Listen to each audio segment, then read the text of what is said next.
So the first thing I'd like to do is welcome everyone that's going to be joining us via the webcast. So we have almost 70 people that are starting to sign in now, so they're going to be with us for the rest of the day, so welcome to them. And also I would like to thank Lynn Weaver for organizing the delicious lunch. So if Lynn could stand up, I just saw her. She's back in the purple. Thank you, Lynn.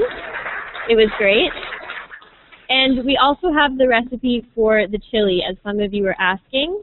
So we'll put it on the Agri-Food for Healthy Aging website after the event, but I can send out an email about that as well. And the other point that I want to make is about the posters that you see on the side of the room here. So they're part of the Student Innovation Showcase, and we had a number of students who are here with us today bring their posters in.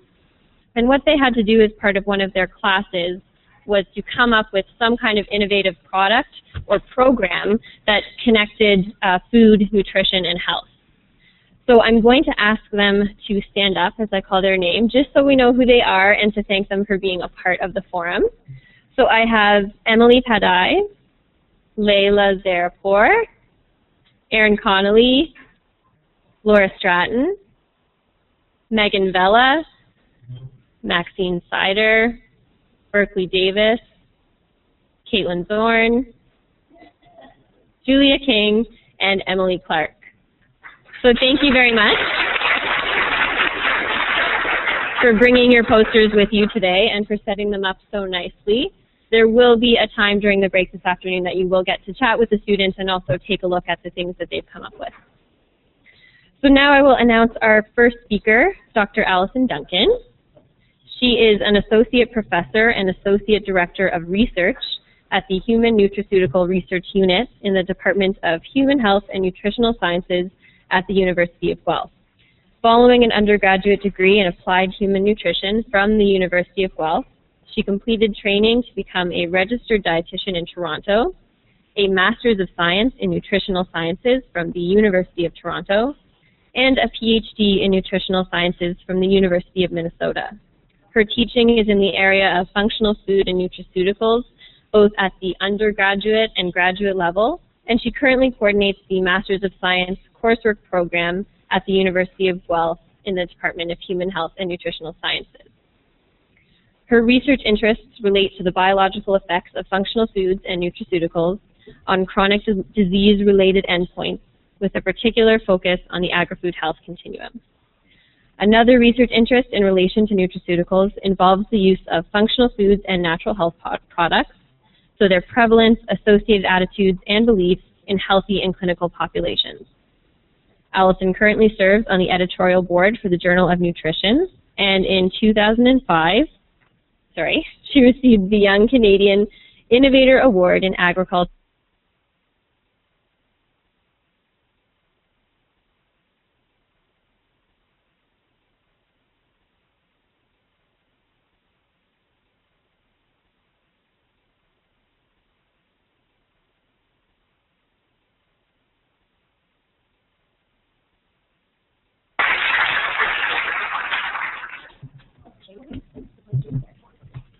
Thank you, Hillary. So hi, everybody. I'm really happy to be here, and I just want to start out by thanking Hillary and Jess and Lois for all their hard work in putting today together. It's really great. So the presentation that I'm going to give today is focusing on functional food consumption in older adults in a research study that I've been involved with at University of Guelph, and we've been doing this research study funded by the Canadian Foundation for Dietetic Research. And today's presentation, I'm going to give you an overview of that research and where we're at. But more focus on this presentation is to communicate to you about a toolkit that we've been working on to disseminate information out to stakeholders, primarily registered dietitians, about functional foods and older adults and all of the issues related to that. So just as an outline then, I'll go over the research project with respect to background and rationale, the purpose and objectives and the methods and where we're at. And then I'll go over the idea of knowledge translation and how that relates to the research process. And then I'll talk about the specific toolkit that we've been working really hard on. It's the process of developing it, the content of it, and the next steps where we're at with that. So the project is funded by the Canadian Foundation for Dietetic Research, and it's entitled Exploration of the Consumption Awareness, Understanding and Motivating Factors Related to Functional Foods in Older Adults. And I'm working on this with Judy Shishka, who's a prof in applied human nutrition at University of Guelph, along with many graduate and undergraduate students who are actually here today. So Megan Bella and Laura Stratton and Hilary Dunn was involved as well and is involved, as well as applied human nutrition graduate students Amanda, Sarah, and Jennifer, and then multiple undergraduate students. Caitlin Zorn is here today as one of them. So just some kind of background notes, this idea about food and health and the connection between them. We know in nutritional sciences and applied human nutrition that this relationship has really evolved. So that is, we've really, from historical, traditional standpoint, viewed the relationship of nutrition, food, and health from a deficiency perspective. So we were really preoccupied with identifying what do we need of each micronutrient to prevent deficiency, and what sort of criteria are we going to set there. And as time's gone on and we've identified all those, everyone's got the Nobel Prizes for getting the deficiency diseases, we've really included prevention of chronic disease in the criteria of adequacy for our health, and really considered optimal health as something that we're aiming for with nutrition. And the evolution of this has manifested itself in numerous different ways. Like probably the main one would be the dietary reference intakes that include multiple values that use different criteria of adequacy. And in this whole area, a key example is functional foods. The idea of functional foods and utilizing foods to influence our health is relevant to the shift in considering optimal health. And this has had a major influence on research activity in food, nutrition, and health. So in terms of functional foods is actually a buzzword in terms of the idea that it's not a regulatory term. Really, food is a regulatory term, natural health products is a regulatory term. But there are working definitions put forth by various organizations, including Health Canada, that define in its simplest form functional foods as foods that provide a health benefit beyond basic nutrition. So they have some specific bioactive constituent, whether it's enhanced in the food or it's been added to the food, that has a biological rationale to health. And this isn't a conventional food form, which is distinct from something that would be more like a natural health product. And so Health Canada has defined functional foods as something similar in appearance to, or maybe a conventional food that is consumed as part of a usual diet and is demonstrated to have physiological benefit and or reduce the risk of chronic disease beyond basic nutritional function. So they have some bioactive constituent that has some relationship to risk of chronic disease. And so just thinking about this in another simplified form, if a food was to become a functional food, there could be numerous actions that could take place, whether it's adding or concentrating or removing or modifying some constituent that has relevance to human health. And so Kirsten Iverson, to be lost children's security food. So on A2, that's Kirsten Iverson, please report to the lost children's security food. So on A2. That's definitely more priority than functional foods. So when we think about functional foods, it really is a catalyst for innovation in this whole area of food and health. And there's multiple stakeholders that can contribute to this innovation. So academics, for sure, there's different research activities, there's funding priorities, there's research strategic directions that can revolve around advancing knowledge related to functional foods. Then there's industry with the product development and focus of research efforts in industry on health and focus on increasing revenue from sales of those functional foods. And then our government colleagues need to set up a regulatory framework to allow for communicating to the consumers about functional foods. So this is activities relating to health claims, regulatory affairs type things. And then healthcare, as there are many health professionals here today, we know that there needs to be an increased knowledge about how patients, clients, consumers understand functional foods, what they perceive about them, and how it can fit into the management of their care. So the idea of functional foods goes much beyond a core research perspective and includes many different stakeholders. If we think about older adults, which is something that today's forum is having some focus on, we can understand that functional foods have relevance to specific areas of aging. So there's obvious relevance to many life stage and gender groups, but older adults in particular have a lot to benefit from functional foods. And this was reviewed in a good review that came out of CanTalks and Health Sciences Center in Mississauga, overviewing the changing face of food and nutrition in Canada and the US, and look specifically at older adults. A study that came out of the Department of Food, Resource and Applied Economics at University of Guelph looked at Canadians' demand for food products in support of health and identified various factors that related to driving FSN in Canada. And two of them that were key were disease threats, so the concept of a disease affecting you, and age. So both of these definitely have relevance to older adults. And the other factor that makes sense to study functional foods in relation to aging is that aging is becoming more common. So the population aging is definitely accelerating over the next 3 decades, and probably in terms of my bio, the only reason I keep that a word on there as part of the bio is because it has the word young in it. And so definitely young is a relative term, and aging is happening very fast. The number of Canadians over 65 years old is increasing, doubling almost by the year 2036, and the proportion of the population is going to be up to 1/4 that older adults share. In a report from Dr. David Butler-Jones in 2010 on the state of public health in Canada, there was a lot of focus on aging. Ideas like by 2050, more than 1/4 will be over 65, that life expectancy is raising, that chronic health conditions are increasing in prevalence, with 90% having greater than 1 and 25% having greater than 4.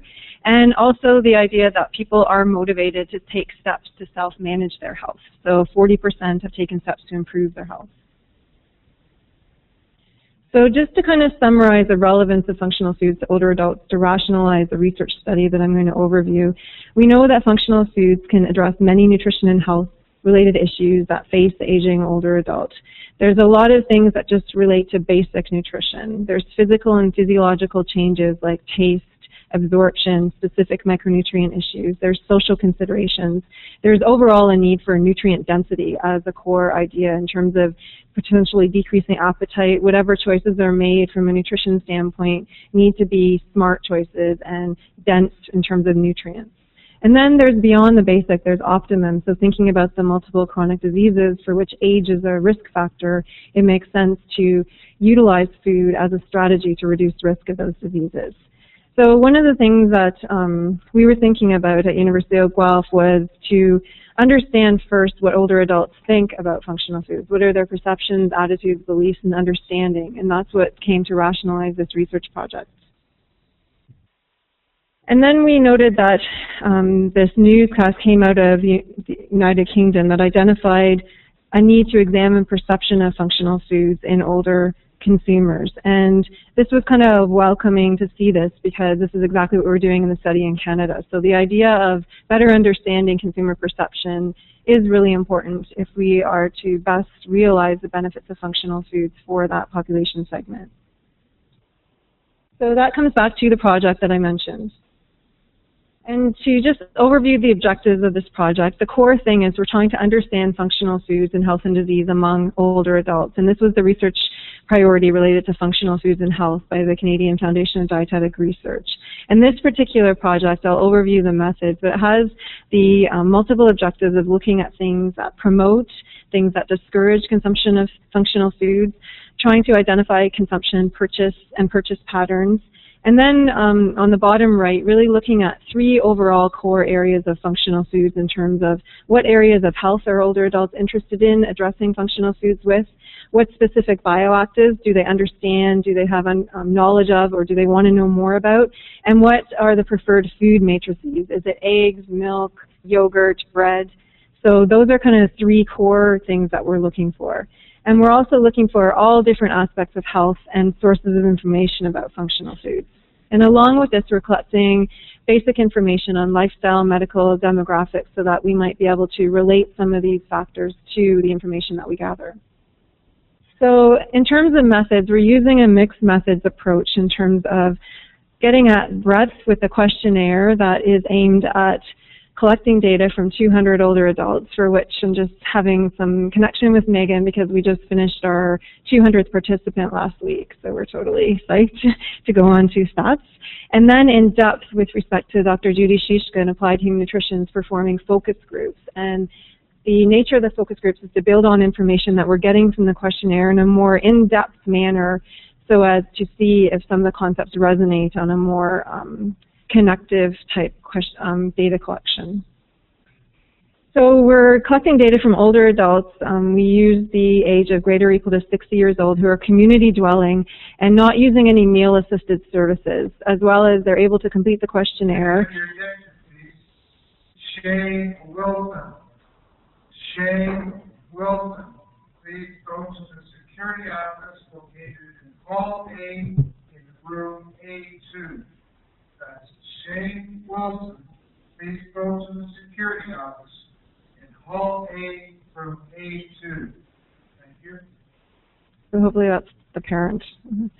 And these participants are able to provide written consent. So in terms of progress, essentially the data collection for the questionnaire was completed last week, and the focus group data collection will be completed by the end of the fall, and Caitlin's helping a lot with that. So we're really looking forward to advancing this process in terms of looking at all the data. We've been entering it as we go, so that's been really efficient. So we're going to be doing statistics and embracing that process and interpreting the results and summarizing, and then working on disseminating the knowledge through manuscripts and conference presentations and presentations. However, one of the things that we really appreciate in this project that we focused on from the start is the value of the research dissemination phase, and that's really what brings us to the focus of this particular presentation. And part of that value is really thinking about the stakeholders to the research. And this research that we're doing, we view registered dietitians as primary stakeholders because we're collecting information about what older adults think about functional foods.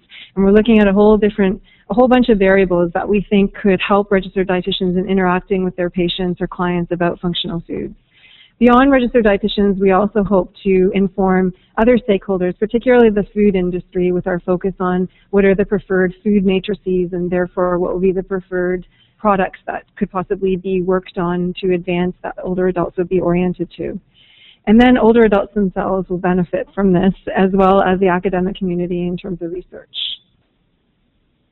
So the idea of knowledge translation, it's definitely a key phase of the research process, but traditionally, especially in the academic community, it's been overlooked and underappreciated. So knowledge translation to the typical academic would mean presentation at a conference and publication in a high-impact journal.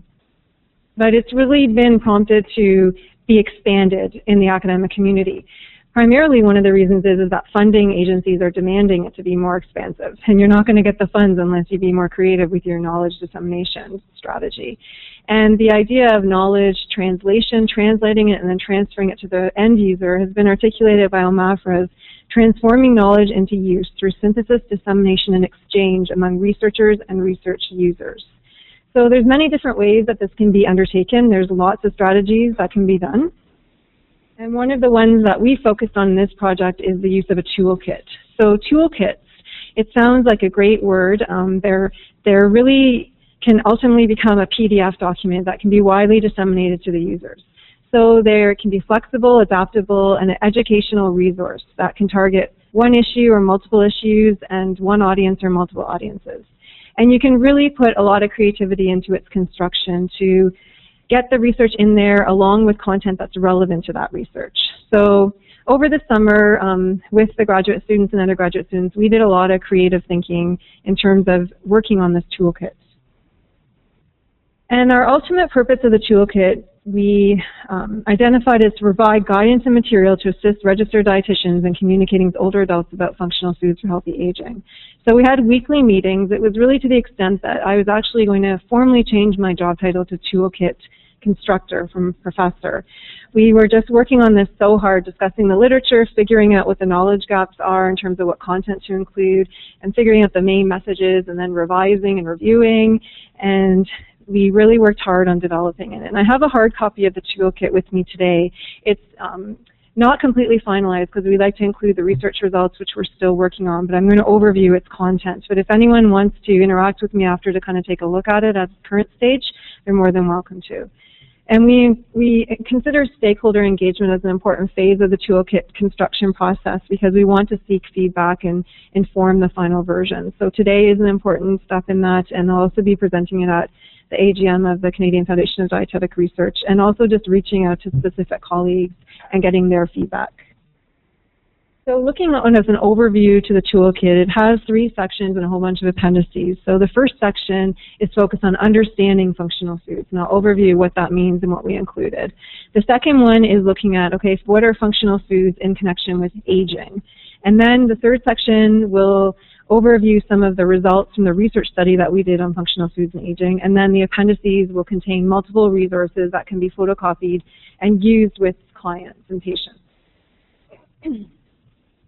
So in terms of section 1, first we have quite a comprehensive table that overviews the definitions that have been put forth by various organizations across the world for functional foods. And within this, we've identified common components of those definitions. Some of them being that they're in food forms, they contain bioactives, and other differences that we've articulated as well. And we also include in this section a relation to natural health products or dietary supplements in the U.S. to provide a useful explanation of the distinction between the two. Then I'll completely look at Laura Stratton for this functional food product guidance table. That really was a whole bunch of work where we inventoried every single piece of information that will be on a product, a functional food product, that a consumer would come across. And we included multiple information ideas about that. We identified what it is in the table. We made notes related to the regulatory aspects of that particular functional food product guidance tool. And then we included these dietetic practice points, which are just quick bullet-pointed information notes that dietitians can take away from this. So this goes from everything, the simple list of ingredients, right through to all the different types of health claims that currently exist. So we really connected a lot with the Canadian Food Inspection Agency's Guide to Food Labeling and Advertising for this list. And have your attention, please. Would all students from St. Charles Hurricanes Elementary School, oh my goodness. please go to Hall A. Your bus is now loading. Okay. St. Charles Hurricanes Elementary School. Please go to Hall A. Your bus is now loading. Thank you. So then this comprehensive, I don't really have a joke related to that. So this is quite a comprehensive list and a huge table that we worked on a lot, and Laura really worked on it. And now Laura's working in regulatory affairs, which makes sense. And then finally in the section 1, the functional food defined, we included product examples. So we included 5 different products here: cereal, juice, margarine, milk, and yogurt. And for these products, we have sheets that pictorial views of their top, front, back, side 1, and side 2 views. And every single functional food product guidance claim that's on that product is pointed out, and within that, dietetic practice points are articulated. So this gives an example of the functional food product guidance tools in these products. So these sheets are quite resourceful, and they're included and can be photocopied for educational purposes. And another smaller section that we included was just some notes about functional foods in the Canadian marketplace in terms of the revenue, the industry growth. Statistics Canada did a survey in this regard in 2007, so we took a lot of information from that survey and looked into including different bullet points that would be useful in the toolkit. And one of the things that we also pointed out was identified the need for consumer acceptability, which then also rationalized our research. So section 2, we tried to make the connection between all this functional food activity stuff and the healthy aging. So we looked at the role of functional food in Canada's aging demographic. We gave information about the statistics about the aging demographic. We looked specifically at how aging was relevant to a handful of chronic diseases: cancer, cardiovascular disease, and type 2 diabetes. We included things on healthcare expenditure. There's some studies that have looked at incorporating functional foods such as those with plant sterols and its impact on healthcare expenditure. And then we included a small section on the role of the registered dietitian. So there's been a few studies that have looked at registered dietitians' perceptions and views of functional foods, so we included that information. Then this next section is the only section that isn't complete yet in the toolkit because it's going to include the results of the research study that we're doing. So we have all the summary and rationale and methods, but the results aren't yet in there, and that's what we'll be putting in and then completely finalizing the toolkit. The appendices we're quite proud of in terms of another resource for patients and clients. And so we have illustrations and text and dietetic practice points around the definition of functional foods, a whole bunch of different functional food bioactives, food forms, and health claims. And we really think that this can help to facilitate interacting with clients about functional foods. Then the bioactive resource sheets, we selected 6 different bioactives based on the availability of literature and the likelihood of presence in the marketplace. So we looked at antioxidants, dietary fiber, omega-3 fatty acids, plant sterols, pre and probiotics. And for each of these, we have a one-pager where we articulate what are they. Was Cora or Audrey Morgan? Please report to security. Lost children located Salon A2. That's Cora or Audrey Morgan, the Lost Children Security Office, Salon A2. Thank you. And so we first said, what are they and what do they do? Just kind of really core ideas. And then we give results from the research study that we're doing. And then we give 3 review articles. So we scanned the literature for a whole bunch of different review articles and selected the top 3 that we thought would be the most comprehensive and resourceful for these bioactives. And so we have one-pagers for each of these resource sheets. So this is an example of the plant sterols and healthy aging. So it's hard to see, but just gives you an idea of the bullet points talking about what they are, what they do, a graph on research results that will give information about what areas of health are older adults using plant sterols for or would consider using plant sterols for, and then a list of references. And whenever possible, we include Canadian ones. So for sure, Peter Jones is a Peter Jones reference here in the plant sterols.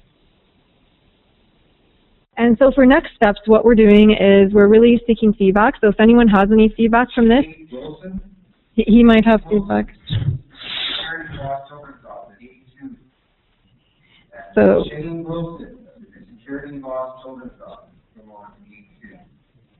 and so if you have any feedback, you're more than welcome to interact with me or to email Hillary, if they have an email, and Hillary can facilitate that feedback, because Hillary was heavily involved in the toolkit development over the summer and is still going to be involved. And we are going to include the research study results, like I mentioned. We're going to be submitting this to the partners that we had for funding, so the Canadian Foundation for Dietetic Research, and then OMAFRA is funding a lot of the activities we're doing in knowledge dissemination, and that includes this toolkit. And then we'll be ultimately disseminating it to stakeholders in a PDF form, so it can be allowed for online distribution.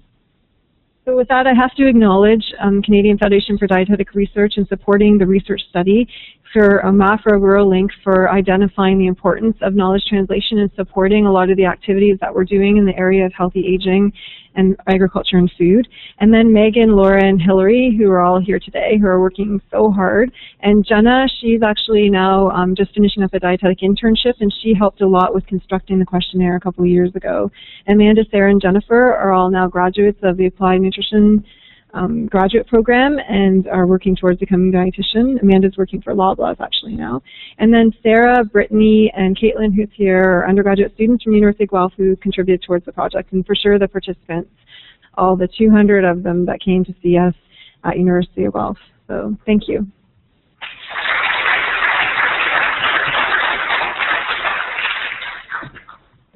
Thank you very much, Alison. We do have time for some questions. And I also wanted to make a note first that Erica is going to be moving the RIA banner to be behind the speaker, just to provide some contrast for the webcast. I guess it's hard for them to see, so don't mind her if she moves it. And also that I will send out a feedback survey, and there is an option in that to provide feedback for Alison about the toolkit. So you will be able to do that online after the event. So if there are questions for Alison, we have time for a few. If you could come to the mic at the center, that would be great, and just let us know your name.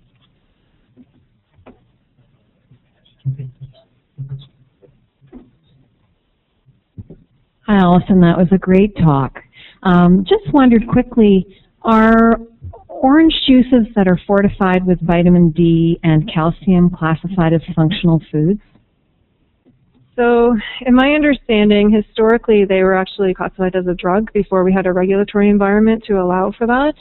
But now, I'm not totally certain of this, but it's my understanding that they can be regulated through the Food Directorate. So that makes them A functional food. And the whole aspect of a functional food is a buzzword. There's no regulatory term for it, so they're a food. They're not a natural health product.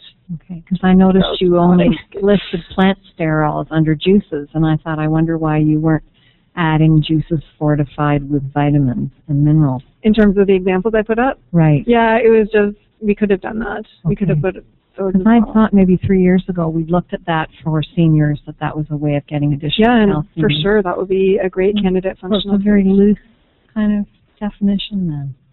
Well, it's not a regulatory term, so food and natural health products are regulatory terms, but the concept of a functional food really, in a way, relates to our scientific knowledge about the relationship of the constituents to health, so it for sure would be relevant. Okay, thank you.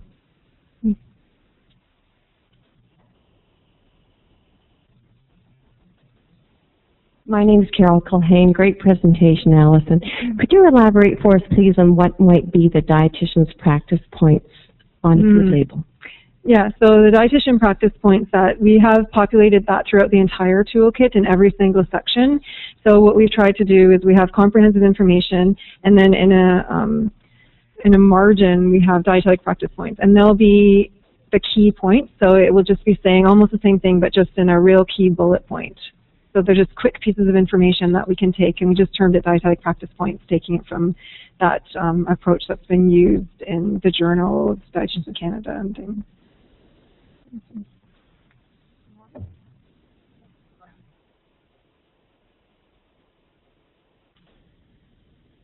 My name is Lynn Roblin. Thanks, Alison. That was an excellent presentation. I had a couple questions. I know the target is older adults, but I can see it being transferred to, younger adults as well. Yeah, I agree. It's definitely can have relevance for anyone. Okay. Maybe not children. And my other comment is it seems like the kind of tool that we would be interested to see in PEN, which is Practice Evidence Nutrition on the Dietitians of Canada website. I know you said it's going to be posted on your website, but is there any talk about incorporating it to the PEN platform as well? There hasn't been, but I've interacted with Jane before and Beth in the PEN, so I can talk to them, definitely. Great. Thanks. Thank you very much, Alison.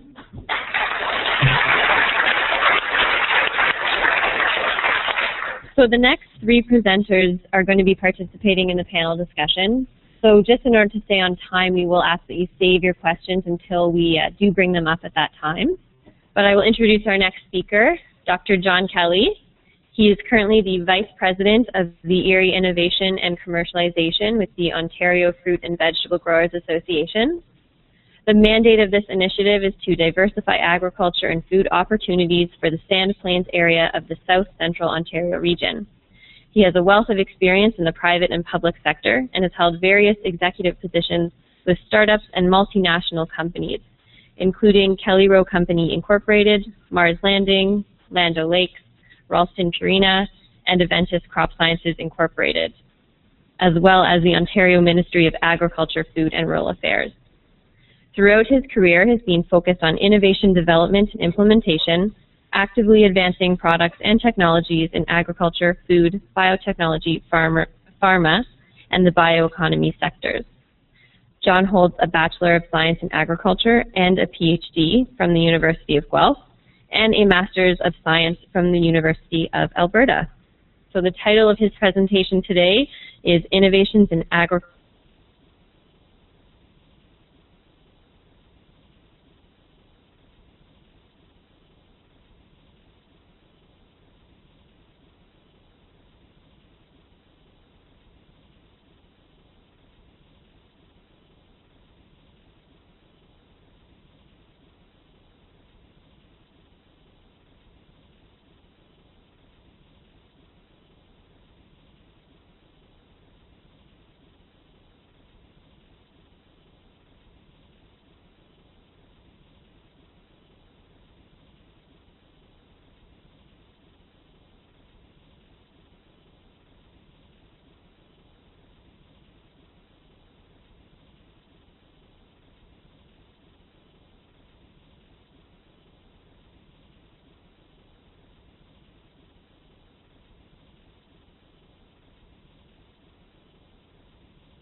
and you think of what you see, are these what you see? You know, production of fruits and vegetables, corn, potatoes, those types of things. That's generally what people think about agricultural innovation, right? You know, you look at these things, and this is what you think you'll see on farm. And when I talk to most urban professionals, this is the impression. And then I go to something like this, and they say, oh, wow, look at that. This is greenhouse management and greenhouse opportunities, and you see the sophistication in putting these together. These are multi-million-dollar operations. They're huge investment capital, and there's lots of technologies that go through them. And you look at the computerization that's involved with these things, it's intense, right? They have to be really micromanaged through the different programs they do. So when you look at heating systems, I mean, these are really high-tech programs. And then these last ones, you know, you think you were looking at the cockpit of an airplane when you're looking at these photographs, and really these are the photographs in a combine. So these are what farmers who are harvesting corn and harvesting wheat, they'll be using GPS technology, they'll be using GIS technology to harvest all their products so that they get the maximum returns from what they do. So farming is not just a simple practice. That's really what the message of these first few slides are. And what I'd like to do is maybe introduce you to where we think agriculture is going in the future. When I was an undergraduate, you'll see all these different topics that we were taught as undergraduate students, you know, whether it's you know, weed science, cost of production, livestock, animal welfare, food economics, soil science. These were all the general topics that we were taught as undergraduates.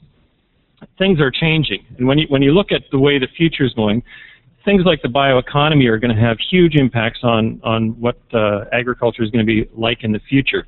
So this is one of the innovations that we're going to see. So whether it's biofuels like biogas, bioethanol, biodiesel, those types of things, biomass for electrical generation, or the generation of chemical, different biochemistries from agricultural sources, polymers, all sorts of different types of things. So if you look at the seats that you're sitting on, maybe 25% of the foam in those seats comes from soy, right? You wouldn't think of that, but that's where it could come from. Second area of emphasis will be in the That's not me. Okay, so I'll try and speak over this people. So with the environment, you're going to see lots of different components that are going to have value to the producer. Things like the carbon economy are going to have really important, maybe economic impacts on farmers and on the way we do business in general.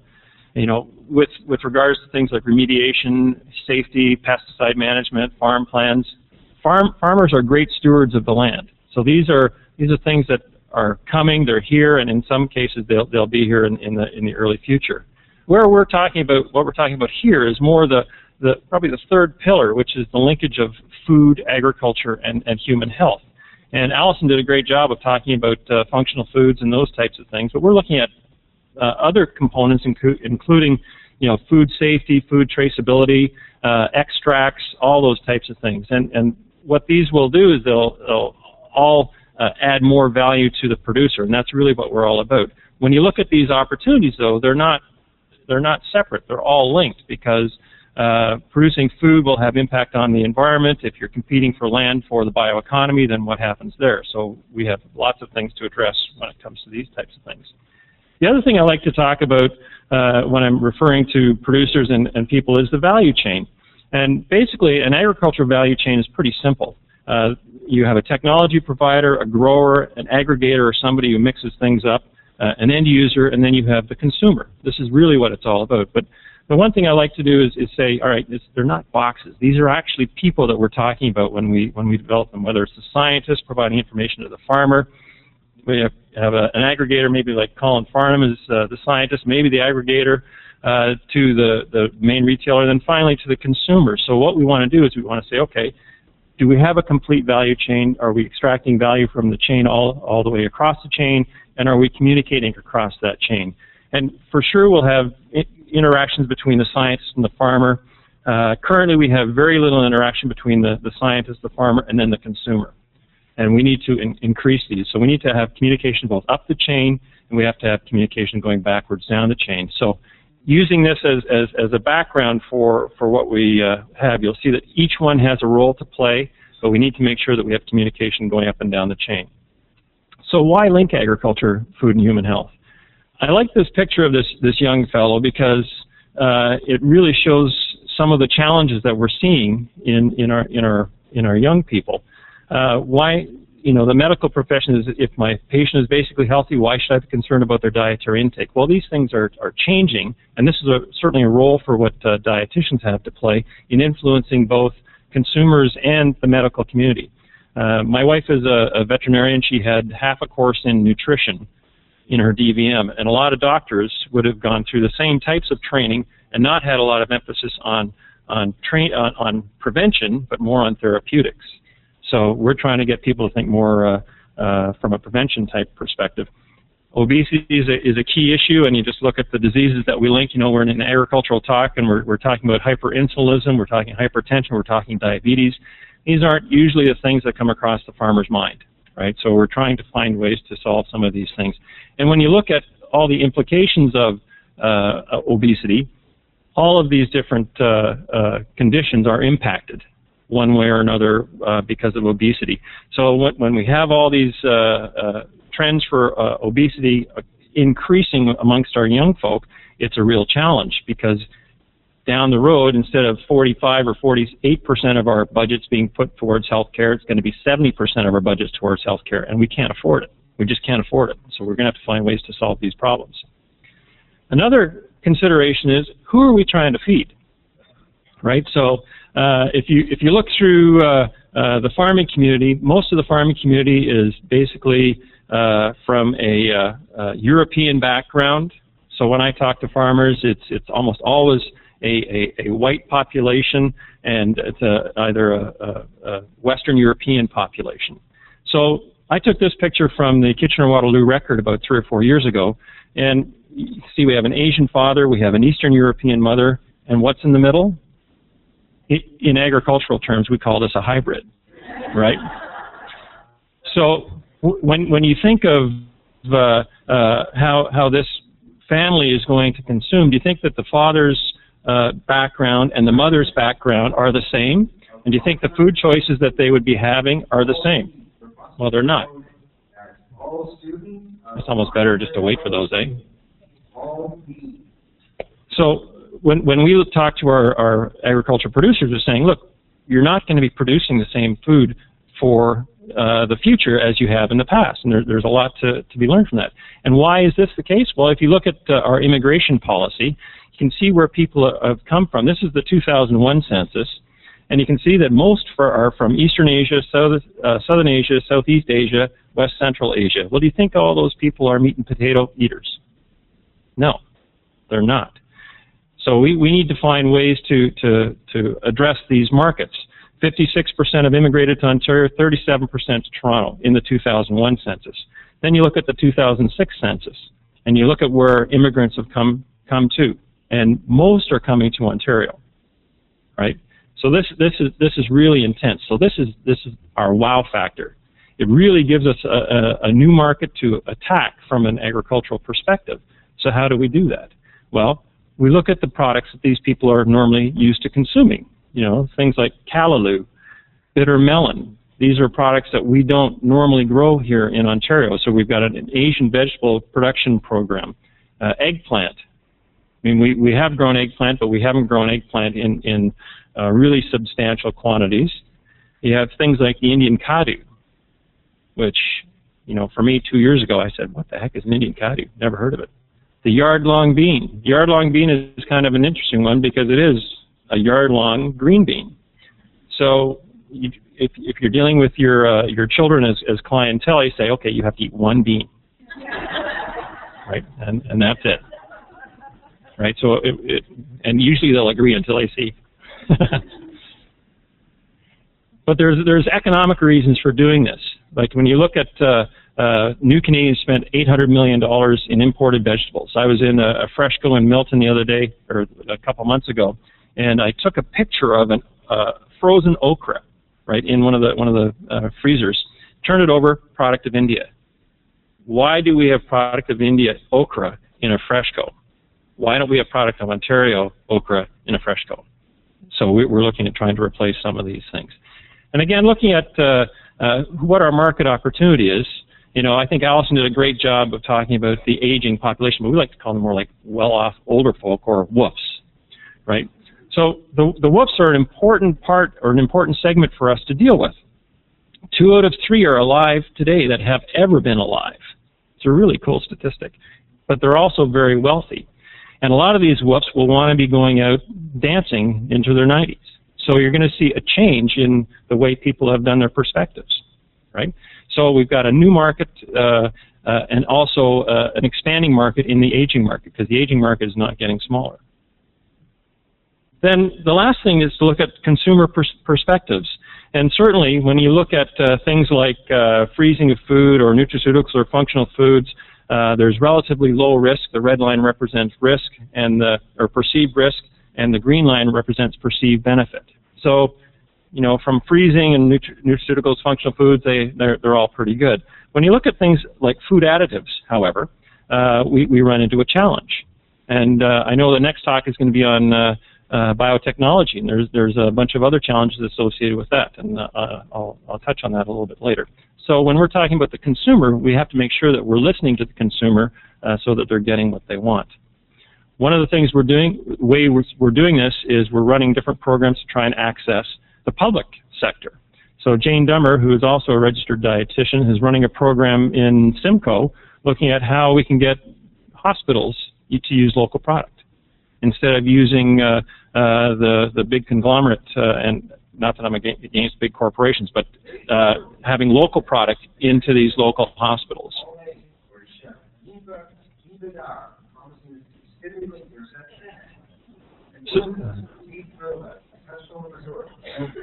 So you can see we have various challenges hitting us, right?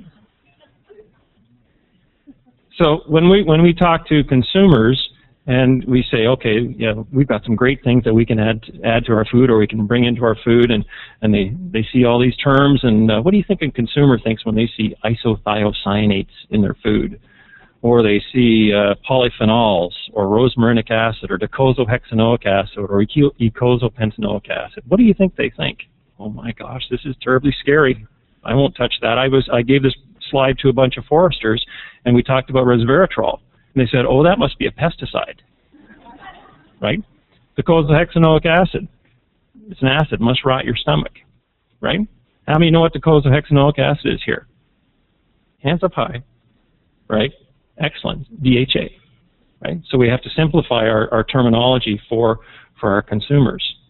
So this is an impressive list. Again, we're in an agricultural situation, and we're talking about Alzheimer's disease and bipolar and rheumatoid arthritis. Anybody know what this compound is at the bottom? I'm a biochemist by training, so Alison, you should know this one, but I won't put you on the spot.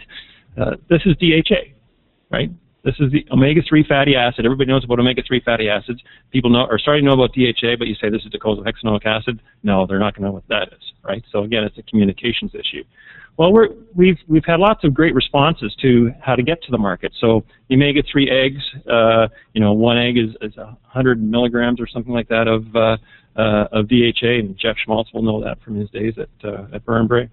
And then you've got different technologies like the omega-3 Pro, where you can do it in baking systems. Again, linked to, in Canada, the claim is that we can have improved retinal function or improved neurological function. We don't have a cardiovascular claim. They do in the U.S. We don't here. So we have a disconnect amongst our regulatory authorities, and Alison talked a little bit about that. And this is something that we need to work on. So the industry is capturing opportunity, and you look at some of these things, like the omega-3 eggs are the #2 selling egg now on the market. You know, 10 years ago, it was touch and go whether they were actually going to continue developing it because there wasn't enough money in it. But now it's #2. So you see lots of different products, and I hope we don't start a fire. So the lessons learned are there's lots of health claims. They're expensive. There's patent protection that we need. We've got micronutrient issues. There's lots of different things that are challenges. Okay, so I'm going to have to really move here. So the next is DHA and EPA plants. Have I got my 20 minutes? Okay, all right, okay. So I'll tell you about this one as well. we have an aqua bounty salmon. This is a transgenic salmon, right? So why would we do this? Well, we would do it. Yeah, can I borrow that? Just here. Yeah, thanks. Sorry about that. Yeah. So the aqua bounty salmon has it's essentially a transgenic salmon, which the gene doesn't turn off the growth hormone. So it's natural growth hormone growth. So it grows a lot faster. It means we have an opportunity to have more salmon faster. Are we going to accept that, the type of things? So again, this is like the omega-3 fatty acid list. Well, all these things are impacted by rosmarinic acid. Rosmarinic acid is found in spearmint, which is being developed at the University of Guelph. So maybe we have an opportunity for another big play in agriculture and food and health. And this is an example of a grower's field of spearmint. I can't tell you where it is because I'm not supposed to. But again, this is work being done by Dr. Lima Cott at the University of Guelph, where she's been able to conventionally breed spearmint, so it expresses at least tenfold the concentration of this rosmarinic acid than any other plant that's out there. So it's a very cool thing. But innovation comes in many forms. If you look at how we process food, Naturally Norfolk is a company which is based in Delhi, Ontario, and what they do is they have an IQF facility. So instead of having just fresh raspberries and fresh strawberries around for 6 weeks or whatever, now we're going to extend the market for them, and you can use them in bulk sales, you can use them in purees and all sorts of different things. But then you can also move them to a drying facility and have dried product. And I know the proprietor at Naturally Norfolk has a dried raspberry product where he puts it into a salt and pepper shaker, 4 ounces, sells that for about $10. So that's $40 per pound of dried raspberries. So it's a good deal for production, but it also is kind of a cool product because you could take it in my spilt water here and make a nice raspberry drink for a couple of shakes. So it's a nice way of doing things. So within IQF, you can do these types of different products, whether it's strawberries, raspberries, blueberries, blackberries, or cranberries. And then you find an innovative way to market them. So 100 Mile Market is a company in Southern Ontario which is taking product directly from farms or from small processors like this and providing directly to the market, so not going through the major retailers. So this is another way for processors or farmers to get their product to market. Another technology would be looking at infusing of these berries. So once you've dried them, you can infuse them with sugars, maybe plant sterols. Maybe you develop a functional strawberry with plant sterols in it, and all of a sudden you can make the claim for cardiovascular disease with strawberries. These are neat technologies that are coming. I'm sure some of you have seen sea buckthorn in your travels. This is not one that we grow in large amounts here. There's the largest producer in the province, I think, is 6 acres. But this is another potential superfruit which has opportunities to enhance what we can do in the fruit business. The Haskap berry is another one, right? So when we look at different berries with different functionality, the darker the better. And Haskaps are nice and blue. They have a great anthocyanin content. But we've got lots of research and development that we need to do for some of these products. This is what they look like. You may have seen some of these in different areas. Blueberries is another one that we see lots of work. The folks in Nova Scotia have got a few $1 million now to do some research on developing wild blueberries, or the low-bush blueberries, to enhance the anthocyanin, catechin, and flavanol content. And why would we do that? Well, of course, to deal with some of the health aspects, the positive preventative components of blueberries. And we know that whether it's cognitive, cardiovascular, blood sugar regulation, these are all major human conditions that we're trying to address through these agricultural things. Then we have the opportunity to dry product. So this is a company in Southern Ontario that has taken grape skins from wine production, dried it, pulverized it, created a powder, and then is using recipes from this powder. Well, red grapes have a high content of resveratrol, right? So it might have some functionality that way. Well, this guy is not selling the product on the functionality, but he's selling it more on what it does, right? So this is purple bread that he's produced. This is purple pasta that he's produced. But he's not selling it as purple pasta. What he's saying is this is a Cabernet Sauvignon pasta or a Pinot Noir bread, right? So he's selling it on the romance. So there's different ways to approach these markets. The soybean business, if you look at all the green ones, this shows some of the portfolio that's coming on the health side. Like there's lots of work that has been done in the past on input traits and industrial traits, but there's a real focus on changing the structure or adding things that can make these beans much more healthful. Not that they aren't already, but it'll enhance them. And if you look at the future trait development, you're looking at high stearics, omega-3s, low saturates, those types of things. So these beans will all have enhanced opportunity through the market as we move forward. GFTC has helped develop a lot of these products, so we can move these things forward to the market. There are different ways to approach the market. This Yoso company actually came out of the University of Guelph class, and is now a company in Cambridge which produces all sorts of different great spreadables.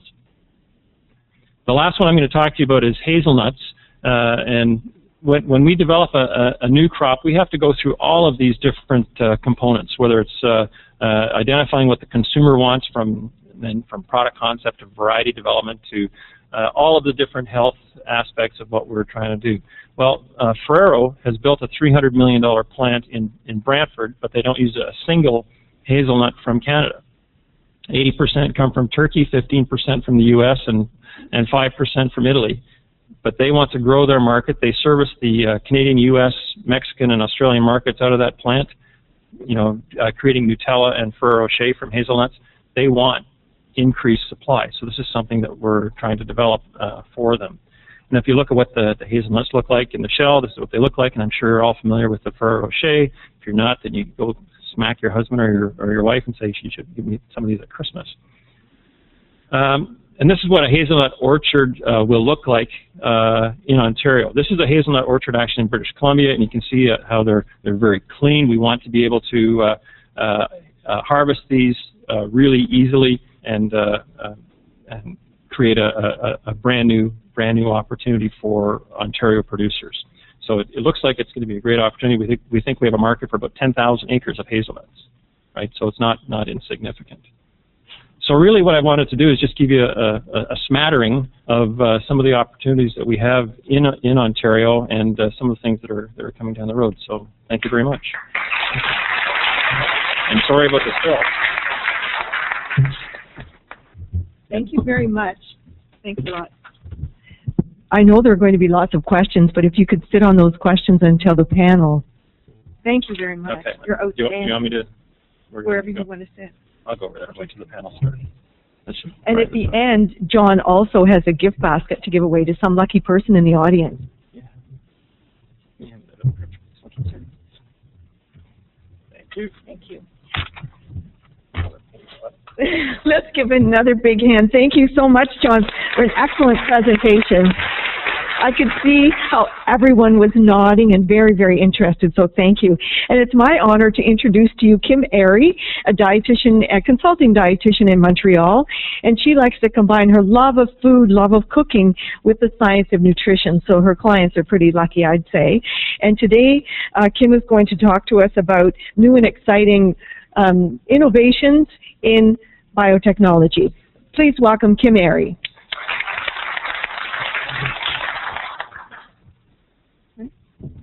My presentation. Maybe Ray's going to help you. Presentation. Okay. I have technophobia, and I don't touch anybody else's computers. I did work for one group where we had to work on computers, and I was told by our techie group that I should go work for Microsoft because I was so talented at making the system crash. So I don't touch anybody else's computers if I can help. Okay, perfect. Thanks. Yeah. So I want to thank Lois for inviting us to be here today, and myself in particular, because I'm really happy to have the chance to talk to you about agricultural biotech and how it's impacting the world today.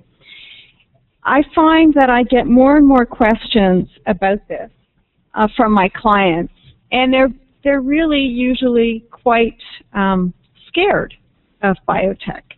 So hopefully today I'll be able to answer your questions about what is biotech, what are biotech products safe, why do we need biotech, and what are the benefits of biotech. Those are really the questions I get on a regular basis from my clients, and really also from my colleagues, which actually I find is pretty surprising. So I think that when we look at what is biotech, we want to just remember that the agriculture and the agri-food industry in Canada is actually contributing $150 billion a year to the Canadian economy, and it's employing 1 in 7 Canadians. And I think we're really lucky because our farmers in Canada are using very innovative and modern plant biotechnology to produce a very safe and healthy and abundant food supply for Canadians and for people around the world. And I think that we want to remember that we've had biotech crops on the market for almost 2 decades now. So it's not something that's really, really new. The ones that we know are canola, corn, and soybeans. But I think if we go back to the real definition of biotechnology, we'll remember and we'll notice that biotech's been around for centuries.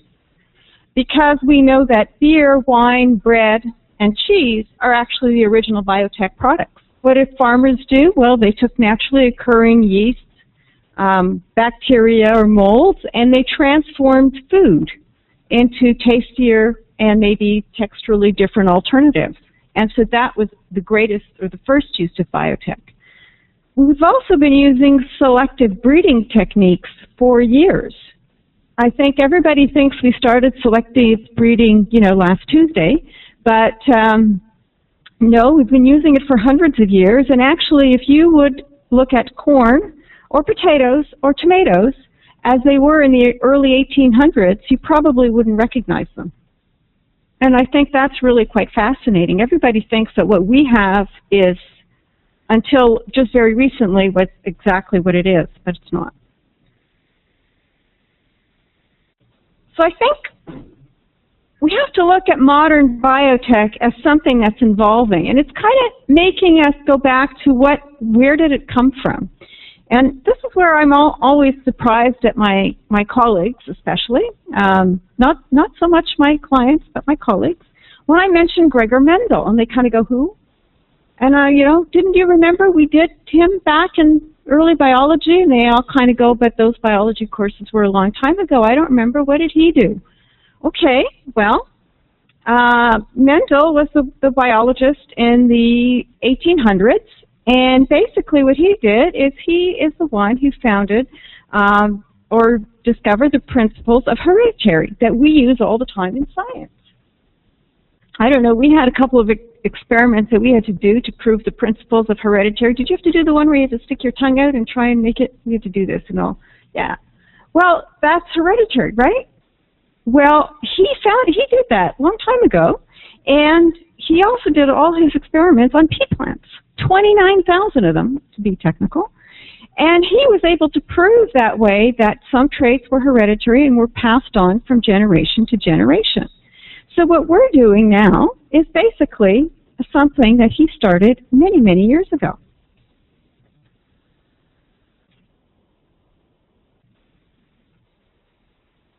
So we also know that Canada has one of the safest food supplies in the world. And we know that biotech crops are very highly regulated. They're regulated at the federal government. And we also know that they've been on the market for almost 2 decades, and we've got gazillions of meals that have been served with them, and they are very healthy for people to be consuming. So I think that this is one thing that's very important to remember, that we have been using them for years, and they are healthy. So when clients ask me, are biotech products safe, I try to go over some of the regulatory issues that happen with biotech. And I think we've got to remember that the Canadian Food Inspection Agency and Health Canada are actually assuring that that all these products are safe for people, for the environment, and for the animals. So we have two agencies that are working very hard on this. But the research that we have to do is really long. It's not like, you know, somebody got an idea and 2 weeks later you're eating something. It's a long process. It's 3 steps. There's the investigation and the discovery, then there's the field trials, confined field trials, and then lastly there's the assessment. So it's a really long process, can take up to 13 years, and that's you know, really looking to make sure that things are safe. The guidelines have been based on scientific principles, and they're developed in conjunction with United Nations Food and Agricultural Organization and the World Health Organization. And the one thing I've learned from my clients about all the different regulations, and I just want to remind everybody, is most of my clients, and even my colleagues, I had a colleague yesterday who said to me, "Oh, I know all about this stuff because I watched this documentary, Food Inc." And I said, "Well, did you know that's an American documentary?" And they went, "No." "Why?" And I said, "Well, did you know that the rules are different?" And they said, "Oh, they are?" "Yeah, the rules are different here. And our rules are very much different. There are many differences in the rules in the United States and Canada, and I think some of my colleagues can speak to that. And you mentioned that there are different products available in the States and Canada, and so I think we have to look at that. We have to look at all our colleagues and all the people, our clients, who are regular reading and watching Dr. Oz and all these TV shows and saying, you know, some of what they're saying is really not necessarily true here. So if people want to ask me why we need biotechnology, I think one of the things that I've learned in the last couple of years, which I had no clue of before, I have to say, is that biotechnology is really going to help us feed the world. We know, I don't know, any of you noticed last week we hit, I think it's 7 billion. And we're expected by 2050 to hit 9 billion. That's a lot of people. Biotech is going to help us feed these people, and we have to realize that in the next 15 years, that's not a long time, we're actually going to have to double the production of food. That's a lot. That's soon. So what we're going to be doing, or what we're hoping that biotech is going to do, is give the farmers a chance to produce more food on less acreage. We think we know that's really important because 70%, they're going to need a 70% increase to feed those 9 billion people. 70% in a very short time.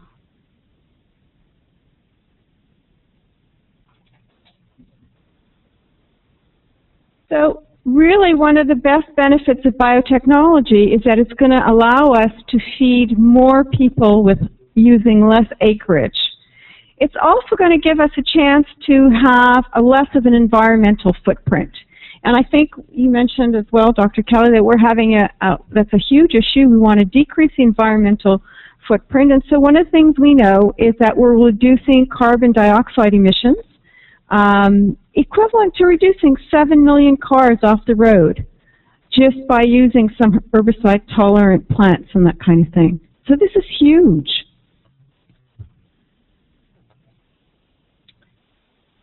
But these are the kind of stories that I like to talk about because I'm a dietitian, and it's kind of nice to know all about, you know, how we're going to reduce our environmental footprint, and we will have a sustainable food supply. But the dietitian in me really likes to know about where the nutrients are coming from.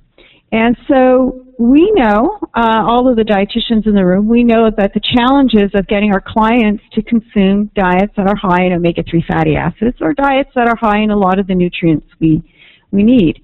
Those of us who attended the seminar last year got to hear some really eloquent presentations about how seniors are not consuming enough omega-3 fatty acids.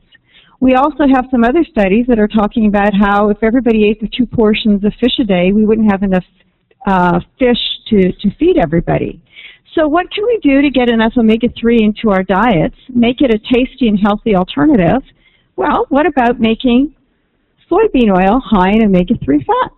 We've actually now know that soybean oil has a lot of omega-6 fatty acid, and we know our ratio of omega-6 to omega-3 is a little skewed. So if we have a little bit more omega-3 fatty acids in our soybean oil, that will help to reduce strokes, heart disease, and many of the other diseases that are caused by inflammation, and the list is really, really too long to mention. And this is really going to be a great help for some of our clients. I know I've not been really successful in getting my clients to eat chia seeds or have flaxseed oil on their salad. Another benefit of biotech, and this is the one I think is really, really amazing, and I like this story a lot. Sarah Pratt to the Lost Children Security Office, so on YouTube. That's Sarah Pratt to the Lost Children Security Office. Thank you. I have to say, as a mom, that's the voice I always dreaded hearing, thinking one day it's going to be my kid that they're going to call. And thank goodness they're old enough now that I don't worry about it. So golden rice is a really wonderful story. We know that vitamin A deficiency is the major cause of blindness in a lot of developing countries. We know that it affects mostly children. Actually, we think about 1.15 million children a year go blind due to this. Actually, they actually die, and 500,000 of them are actually going blind every year. This is like huge. And we know that it's a vitamin A deficiency. So if we could fix the vitamin A deficiency, we'd fix a lot of the problems. So with golden rice, what we can do is we've added vitamin A, we've added iron, and we've added zinc.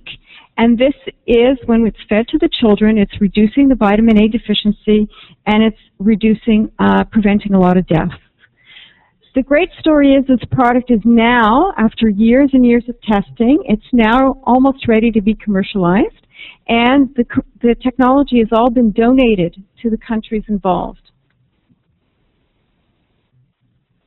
Now we've got some more great examples of benefits to biotech in cassava. We've increased the protein content of cassava, and that also is providing a lot of great extra nutrition for clients in our developing world. And we know malnutrition is such a problem that we really, really, really need to fix this.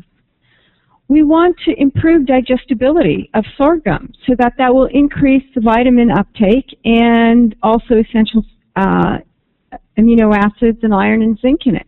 And again, these are really important products in the developing world because this is helping to really, really, really fight malnutrition.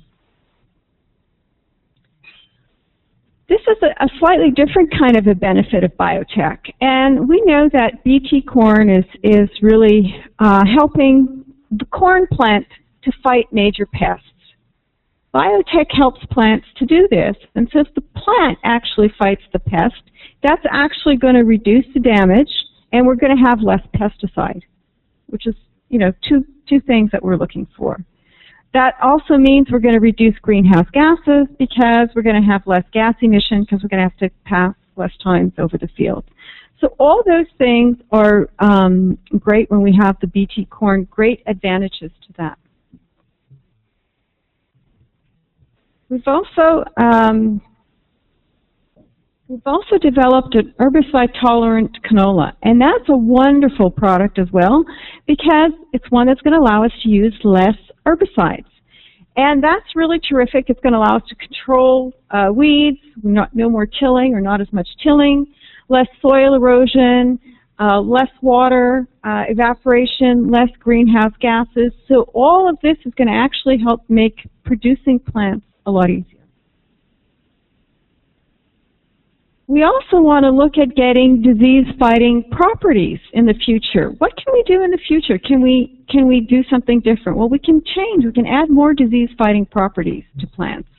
And one of those disease-fighting properties would be to add lycopene to tomato. We know tomato already has a lot of lycopene in it, right? That's what gives it its nice red color. Well, what if we added more lycopene to the tomatoes? That would be great, and maybe that would help us to fight cancer and heart disease. What if we had a tomato with 10 times the normal level of folic acid? Well, we know folic acid is a B vitamin that's really necessary to prevent neural tube defects.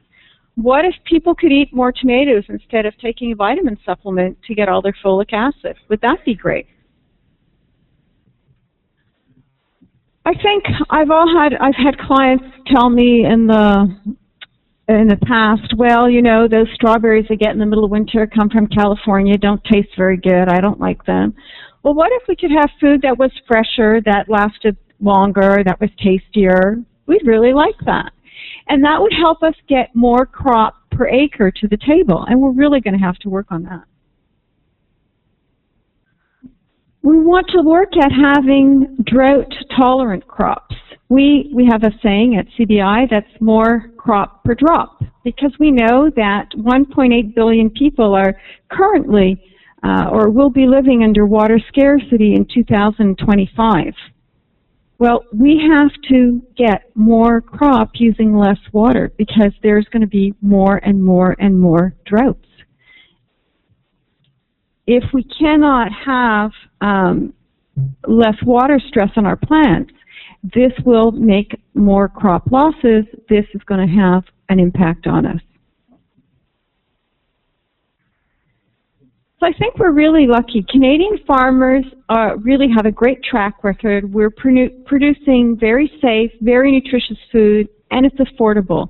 We're getting more crop per acre, which is something that we really have to work on. We know that in 2030 there will be about, or we're predicting that will be about 1.7 billion more people on Earth. The World Bank is estimating, though, that in 2025, 1 hectare of land will have to produce food for 5 people. But in 1960, it only had to produce food for 2 people. So I think we were lucky because right now we have a really safe food supply, and with the innovations in biotechnology, we'll be able to meet that challenge and produce enough food for the population. Thanks.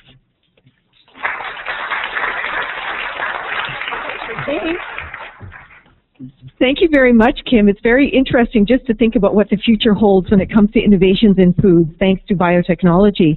It's my pleasure to introduce to you Colin Farnum. He's a long-term employee with Maple Leaf Consumer Foods, where he is now Senior Director of New Technology and Innovation, and he said he loves his job. And over the past... You did. You wrote it in here. Somebody else maybe wrote it. No, it's you, right? You are a character. And he's been working in the meat part of Maple Leaf Foods for 15 years, and he enjoys the challenge of solving technical problems. Yes. That's good. And developing new products. So, ladies and gentlemen, please welcome Colin Farnum.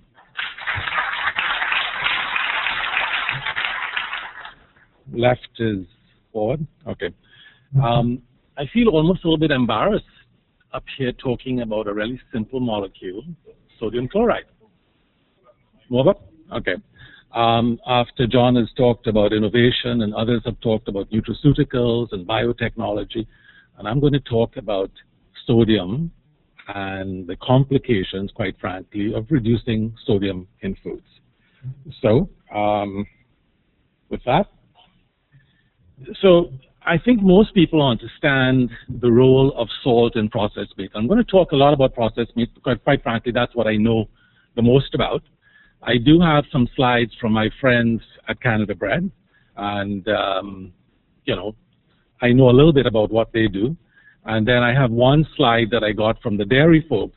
But you'll find that there are a lot of similar activities or functional benefits, I'll use that term, associated with the use of salt in food systems.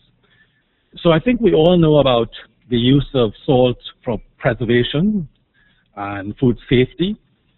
But a couple other things maybe not as well known is that in fact it swells the muscle protein to bind water, and that allows one of the qualities that people attribute to meat systems, which is succulence and juiciness. It also aids in the extraction of salt-soluble proteins, and which these then allow you to form these thermally irreversible gels that we associate with wieners and bologna and things like that. And finally, salt is obviously used for flavor purposes. So when I talk about a thermally irreversible gel, I just want to contrast that with, if you think of a bowl of Jell-O, I can allow it to set. It firms up in the fridge. I can take it out. I can heat it. It solubilizes. You contrast that with a meat product, salami, bologna, etc. That is thermally irreversible. I put it into the microwave. I put it into anything.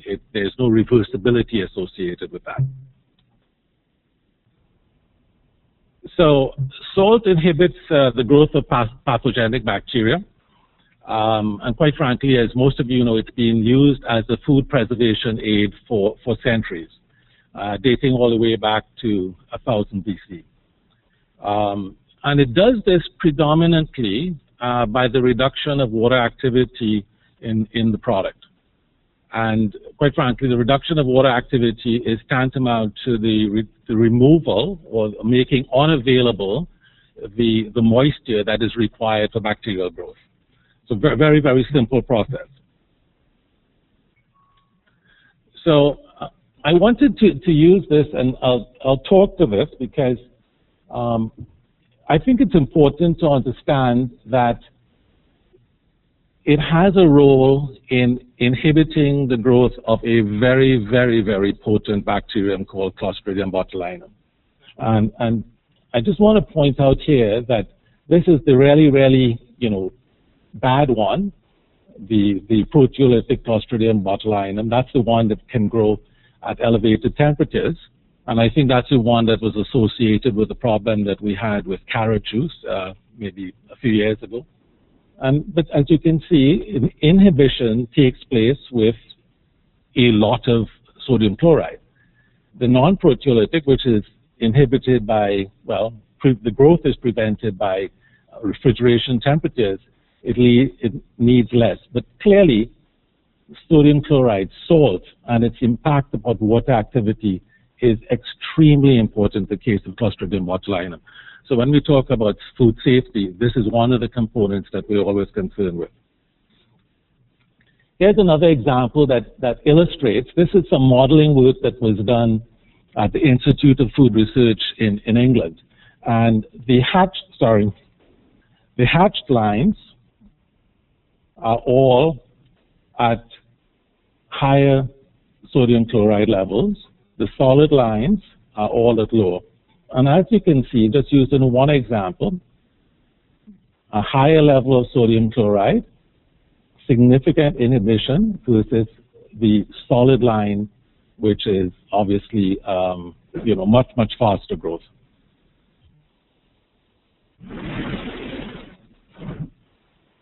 And that takes place in the case of all of the organisms that they've looked at there, and the two that you'd be most familiar with, of course, would be botulinum and Listeria monocytogenes. And obviously, most of you know about the problem that we had with that particular organism. So here's another example, and I'm really going on a lot about the food safety aspects because it is so very, very important. This is the model that we use in order to determine what level of microbial inhibitor that we need to put into a product depending upon the product's moisture, the product's pH, the product's salt level. So this is developed by a company called Purac, and what you would see here, very simply, I've created sort of a hypothetical product. I've put in the temperature at which it's going to be incubated or stored. I put in, the salt level, and the salt level in this particular case is 2%. Those lines there show you the inhibition at the 95% confidence level, which is that one, and at a 90% confidence level. The number that you get here is between 63 and 87 days. So at a 95% confidence level, we would have 63 days inhibition. At a 90% confidence level, we'd have a 87-day inhibition. If we move that along, and here's the example of what happens at 1%. We've gone from 53 to 72. We've lost 10 days of Listeria monocytogenes inhibition. And that, quite frankly, is extremely significant. So a number of examples of the effect of sodium chloride, and in particular against two organisms that I've talked about, Clostridium botulinum and Listeria monocytogenes. But very, very important, this is the model that we use, and quite frankly, most of the meat industry uses in order to determine the safe shelf life of the product. So if we want 50 days, you have to put in an appropriate level of antimicrobial, or you manipulate the analytical parameters, you change the pH or you change the water activity, some other factor that's going to be inhibitory. So the other one that I talked about is about succulence and juiciness. Lots of words here, and maybe the best way to talk to this is to go to the next slide. So here's what's happening. You have the if you take the muscle at the isoelectric point, okay, that's the point, if all of you remember, where you have equal charges, negative and positive. If I add acid, that's, if you remember, preponderance of H ions, so lots of H ions. Now I add sodium chloride. The chloride then neutralizes the positive ions so that the chains come together, squeezing the moisture out. Exaggeration in terms of squeezing, but obviously an inability now to hold on to the moisture to the same degree.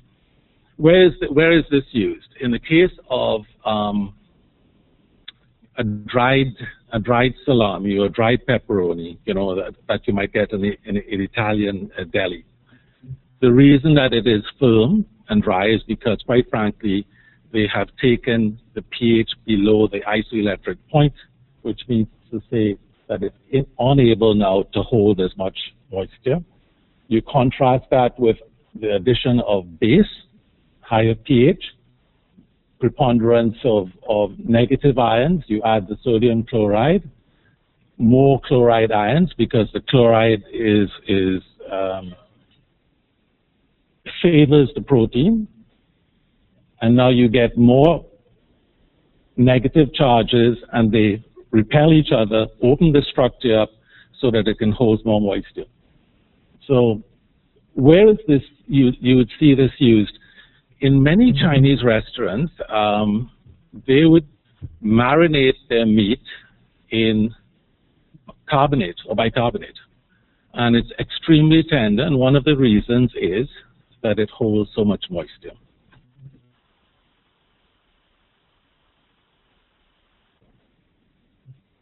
So here's another example of what I'm talking about. If you take this line here is the unsalted water holding capacity versus pH. So as you can see, that down there, that's the isoelectric point. Now you take the salted line, which is the red one, it shifts the isoelectric point down here. Okay, and that's one of the benefits of salting. It shifts the isoelectric point so that you can have a more succulent product even when you're drying the product. So the other very important component of salts for meat systems is, of course, the ability to extract myofibrillar protein. The myofibrillar protein is about 55% or so of the total protein. You'd hear the words actin and myosin, and those are the ones responsible for muscle contraction.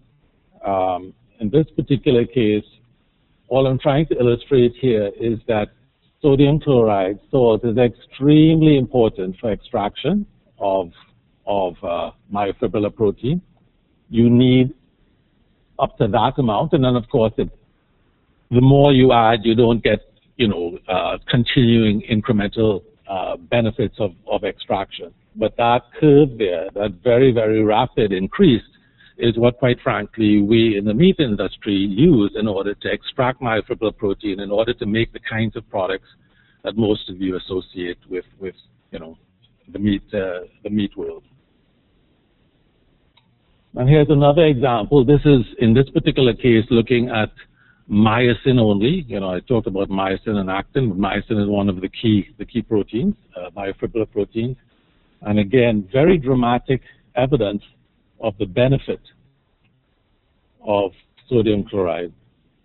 Not a lot of extraction or solubilization at low levels, and then it suddenly takes off. And so that's the mechanism, or that's the extraction property that we use, and everybody else uses in the meat system, in order to make things like wieners and bologna and so forth and so on, the products that you're familiar with, and have that succulence and juiciness that we're all familiar with. So once you've extracted the proteins, now what really happens? This is, I talked about a thermally irreversible gel. So what you see here is a pictorial representation of the myosin molecules aggregating as the temperature rises, and finally forming this thing at the right here, which is your thermally reversible gel, again, wieners, bologna, etc.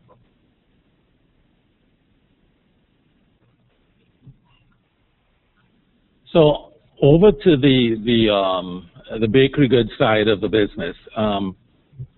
In this particular case, we've got gluten as the protein, and upon hydration, and all of you know when you make a dough, it's a viscoelastic matrix. It's a dough, it's stretchable, and that is important in order to trap the carbon dioxide that's released through fermentation. So you want that extensibility in order to trap the bubbles of carbon dioxide. As salt dissociates, it forms a protein-protein and protein-sodium bond, and that tends to strengthen and tighten the gluten matrix so that it can hold the gas. So if you lower the salt level, and honestly I can't tell you, I know the specific levels at which this problem occurs, but you could actually see a significant lowering in the volume of your bread because it's unable to hold the carbon dioxide.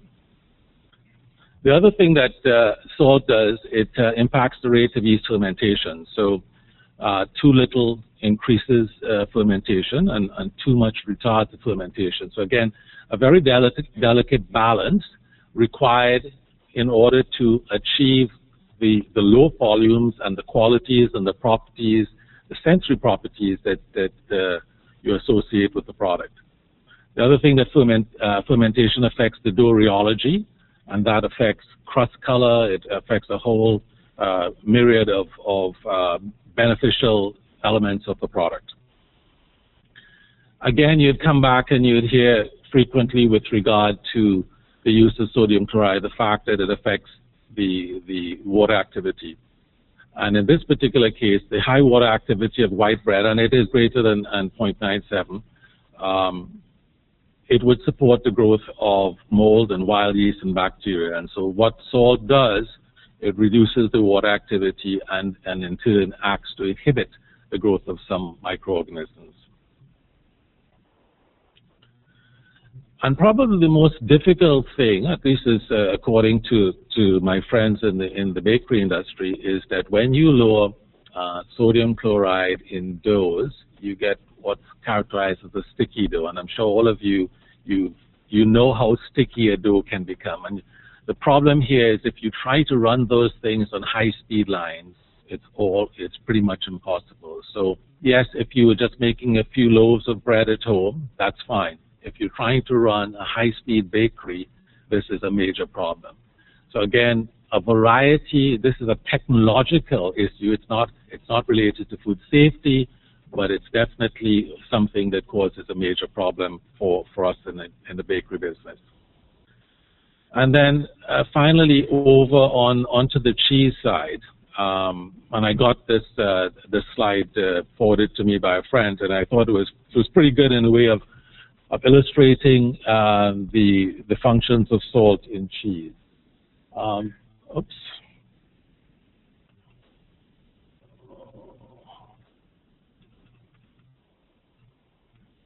I've got it. I've got quick fingers. Okay. In this particular case, again, you'd see the use of the term water activity. If I could find this. Okay.